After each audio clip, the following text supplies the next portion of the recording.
Vous nous rejoignez comme chaque matin sur Radio J et le plaisir le mardi matin de retrouver l'ancien ambassadeur d'Israël en France, Freddy Eitan, également journaliste et écrivain. Bonjour Freddy. Bonjour. Merci beaucoup d'être avec nous comme chaque semaine sur Radio J. Et ce matin, vous souhaitiez faire un zoom sur le volet diplomatique de cette guerre. Les relations entre Israël et les États-Unis, avec, c'est vrai, cette visite d'Anthony Blinken, le secrétaire d'État américain, qui doit rencontrer plusieurs responsables israéliens aujourd'hui.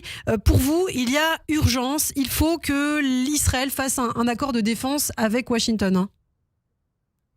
Oui, vous avez fait son 5e voyage de Blinken en Israël. Il est arrivé ici après avoir rencontré à Riyad le prince héritier Ben Salman. Et le but est de calmer les esprits et d'éviter l'embrasement. Alors, il y a plusieurs facteurs en jeu. Parce que dans 11 mois, précisément en novembre, début novembre, des élections présidentielles sont prévues. Et on ignore qui sera donc le prochain président des États-Unis. Joe Biden souhaite vivement, si vous voulez, un succès au Moyen-Orient, une solution après la guerre et qui dirigera Gaza. Mais aussi comment appliquer la résolution 1701 avec le Hezbollah et permettre donc le retour de tous les villageois le long de la frontière libanaise. Alors, il y a là un autre atout qui serait évidemment la libération de tous les otages. Mais ce qui se passe aujourd'hui, c'est que Biden a aussi une carte maîtresse.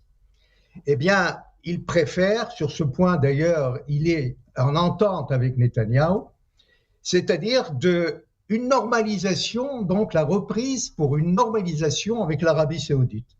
Bien entendu, à condition de mettre un terme aux hostilités et régler définitivement donc le problème palestinien. Cette vision de Biden est bien entendu très difficile à appliquer à court terme, mais il tente d'adopter, si vous voulez, si on peut dire, la doctrine d'Henry Kissinger lors de la guerre de Kippour. Comme vous le savez, après chaque conflit armé, nous passons toujours à un processus de paix. Et les généraux cèdent leur place, évidemment, aux diplomates. Il y a toujours un plan Marshall pour reconstruire donc la bande de Gaza et essayer donc cette normalisation avec l'Arabie saoudite dans le cadre donc des accords d'Abraham. Alors dans ce contexte, on reparle donc d'un pacte de défense avec les États-Unis.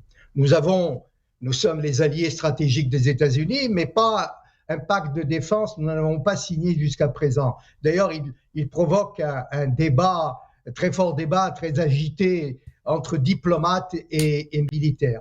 Mais la donne, depuis le 7 octobre 2023, la donne stratégique et géopolitique a complètement changé.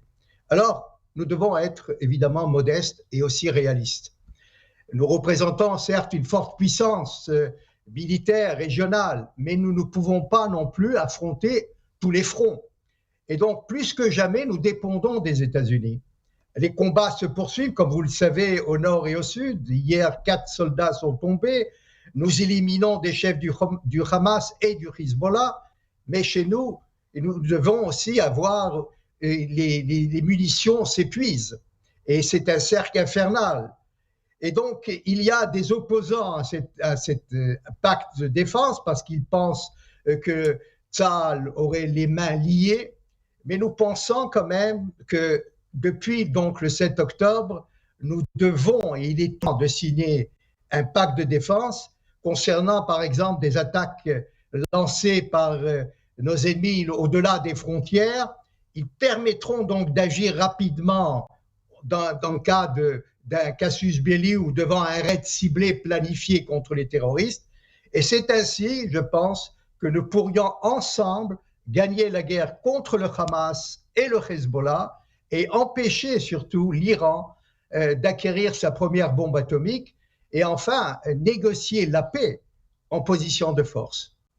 Merci beaucoup Freddy Eitan, merci pour ces explications et ce point de vue ce matin sur Radio J. Merci d'avoir été avec nous. Bien sûr, on vous retrouve comme chaque semaine sur Radio J et puis également en vidéo, en podcast sur notre chaîne YouTube Radio J et sur notre site internet également radioj.fr. À la semaine prochaine. Merci d'être avec